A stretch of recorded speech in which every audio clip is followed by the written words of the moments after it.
السلام علیکم ناظرین، آج ہم آپ کو سیر کرائیں گے پنجاب کے خوبصورت گاؤں کی۔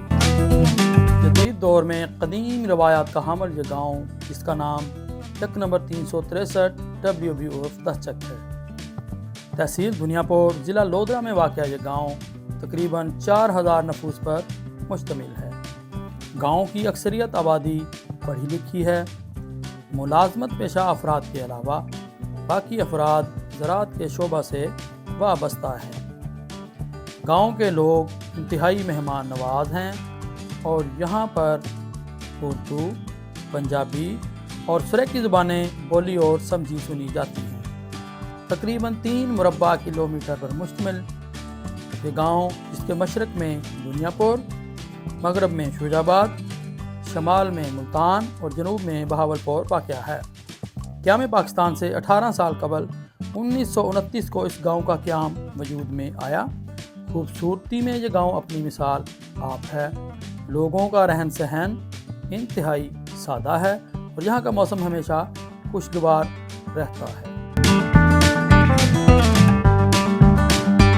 صبح کے اوقات میں اکثر لوگ بیل گاڑیوں پر اپنے جانوروں کے لیے چارہ اٹھائے اپنے گھروں کی طرف رواں دواں نظر آتے ہیں، اور یہ منظر ہر گلی محلے میں جا بجا دیکھنے کو ملتا ہے۔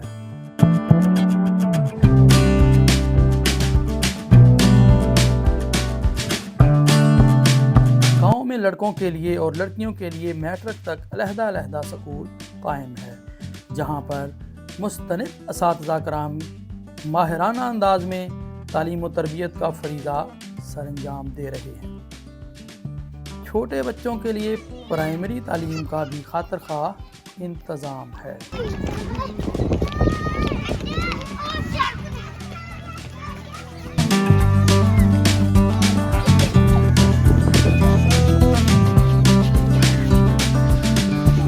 گاؤں کے شمال اور جنوب میں دونوں اطراف نہر کے میٹھے پانی کو ذخیرہ کیا گیا ہے اور 2 تالاب موجود ہیں، جہاں پر تیرتی ہوئی بطخیں ایک خوبصورت منظر پیش کرتی ہیں، اور شام کے وقت ان کا نظارہ اور بھی پرکشش اور دل موہ لینے والا ہوتا ہے۔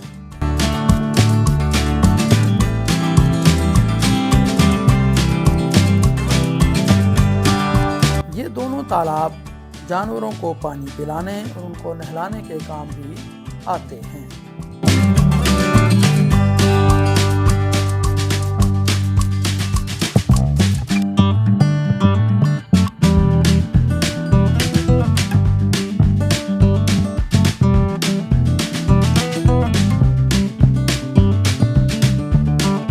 گاؤں میں تندور کی سہولت بھی موجود ہے، جہاں دن کے اوقات میں ہر وقت ارزاں نرخوں پر تازہ اور گرما گرم روٹی دستیاب ہوتی ہے۔ گاؤں کے لوگ تندور کی روٹی شوق سے تناول کرتے ہیں اور خصوصاً دوپہر کے اوقات میں تندور کی بنی ہوئی روٹی کا استعمال زیادہ ہوتا ہے۔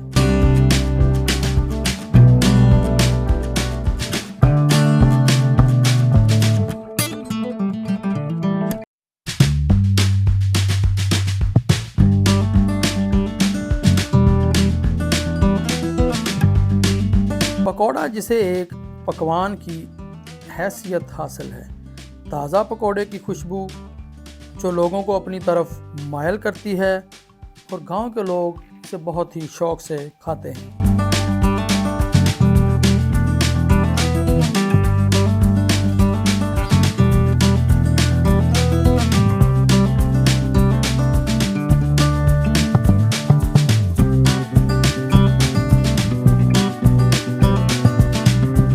چارہ کاٹنے کے لیے استعمال کی جانے والی ٹوکا مشین کی آواز کسی مقامی لوک دھن کی طرح سنائی دیتی ہے۔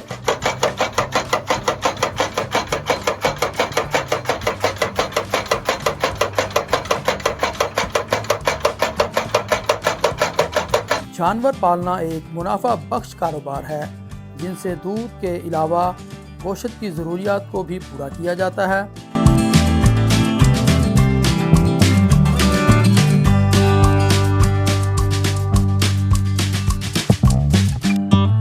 خوشنما اور خوبصورت رنگوں کے کبوتروں کی افزائش نسل ایک بہترین مشغلہ ہے اور یہ ایک منافع بخش کاروبار بھی ہے۔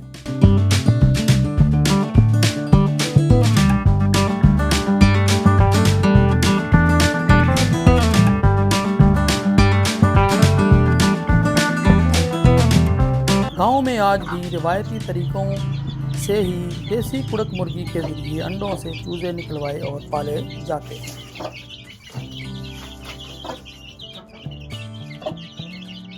صدیوں پرانے طریقے جو آج بھی نافذ العمل ہیں، ہاتھ سے بنی سادہ مشین کے ذریعے درانتی کو تیز کیا جاتا ہے اور کسان کے روزمرہ استعمال کے اوزاروں کی مرمت کا کام بھی بخوبی کیا جاتا ہے۔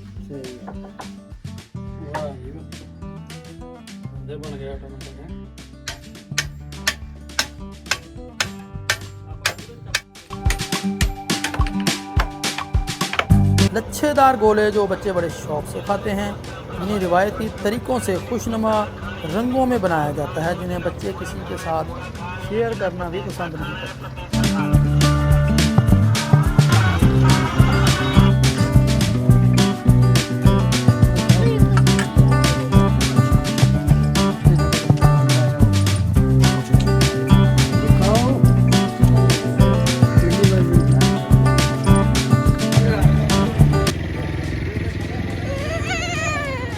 جانور پالنا گاؤں میں ایک منافع بخش کاروبار سمجھا جاتا ہے۔ بھیڑ بکریاں یہاں بڑے شوق سے پالی جاتی ہیں اور ان سے کثیر تعداد میں منافع کمایا جاتا ہے۔ بھیڑ بکریوں کے ریوڑ گاؤں میں آپ کو ہر گلی اور چوراہے پر آتے جاتے نظر آئیں گے۔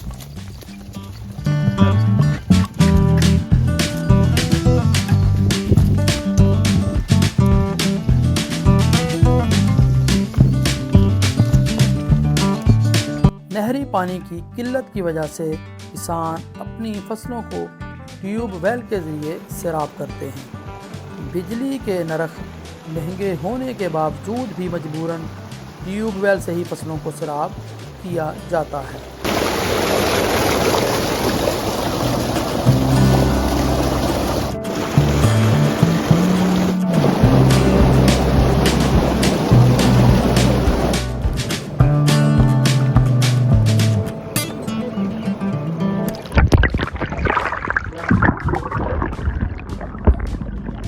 گاؤں کے لوگ زمین کی زرخیزی بڑھانے کے لیے کیمیائی کھادوں کا استعمال کم کرتے ہیں، جبکہ گوبر سے بنی ہوئی بایو کھاد کو استعمال کر کے زمینی نامیاتی اجزاء میں اضافہ کیا جاتا ہے۔ سرسوں کے پھولوں کی بھینی بھینی خوشبو اور ان کی خوشنما رنگت چار سو ماحول کو اور بھی دل فریب بنا دیتی ہے، اور پھولوں سے رس چوستی شہد کی مکھیاں الگ ہی منظر پیش کرتی نظر آتی ہیں۔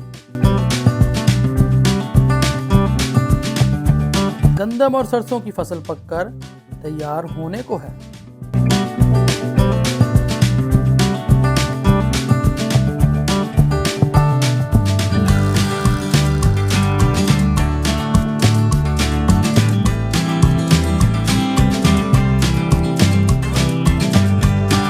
روایتی فصلوں کے علاوہ غیر روایتی فصلوں میں سونف کی کاشت کی قابل ذکر ہے، جس کی کاشت اور نگہداشت کسان خود اپنے ہاتھوں سے کرتے ہوئے نظر آتے ہیں۔ پنجاب کے اکثر علاقوں میں آڑو کی کاشت بھی شروع ہو گئی ہے، جو کہ ایک بہت ہی خوشائند بات ہے۔ چک حضا کی جامع مسجد تاجدار مدینہ، جس کی تعمیر ایک عشرہ سے مخیر حضرات کے تعاون سے جاری و ساری ہے، جو خوبصورتی اور فن تعمیر میں اپنی مثال آپ ہے، جس کی تعمیر آج بھی جاری و ساری ہے۔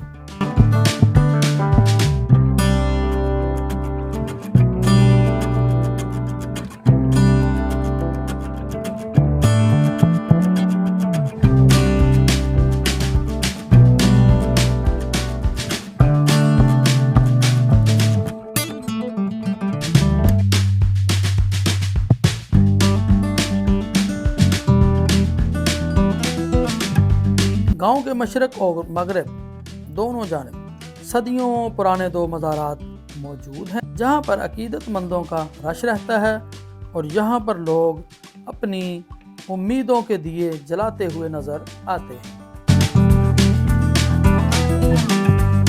بچوں کے کھیلنے کا وسیع و عریض کھیل کا میدان موجود ہے جہاں پر بچے روایتی اور غیر روایتی کھیلوں سے لطف اندوز ہوتے ہیں۔